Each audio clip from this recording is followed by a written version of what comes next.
ఈ రోజు భారత ప్రభుత్వం ముగ్గురు విశిష్టమైన వ్యక్తులకి భారత రత్న అందివ్వడం జరిగింది. వారే చౌదరి చరణ్ సింగ్ గారు, ఎంఎస్ స్వామినాథన్ గారు మరియు పివి నరసింహారావు గారు. చౌదరి చరణ్ సింగ్ గారు వ్యవసాయ క్షేత్రానికి, వ్యవసాయ రంగానికి చేసినటువంటి సేవ ఇది మర్చిపోలేనటువంటి సేవ. అదేవిధంగా ఎంఎస్ స్వామినాథన్ గారు ఆహార కొరతతో బాధపడుతున్నటువంటి దేశానికి 1965 ఆ ప్రాంతంలో ఆహార భద్రతని కల్పించే దిశగా ఏదైతే హరిత విప్లవం అని చెప్పి మనం అనేక సందర్భాల్లో చెప్పుకుంటూ ఉంటాము, ఆ హరిత విప్లవాన్ని తీసుకుని వచ్చినటువంటి వారిలో ప్రముఖులు, ప్రథములు వారు.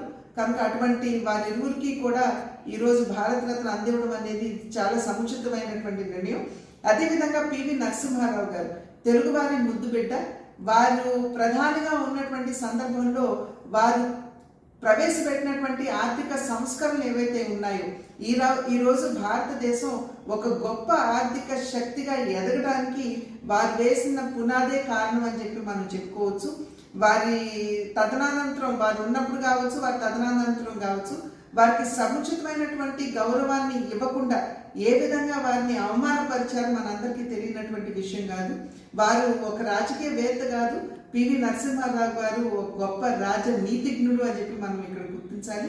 కనుక అటువంటి ముగ్గురు విశిష్టమైనటువంటి వ్యక్తులకి ఇవాళ భారతరత్న నరేంద్ర మోడీ గారి నాయకత్వంలో కేంద్ర ప్రభుత్వం ఇవ్వడం అనేది ఇది ప్రతి ఒక్క భారతీయుడు కూడా స్వాగతించదగిన విషయంగా నేను భావిస్తున్నాను.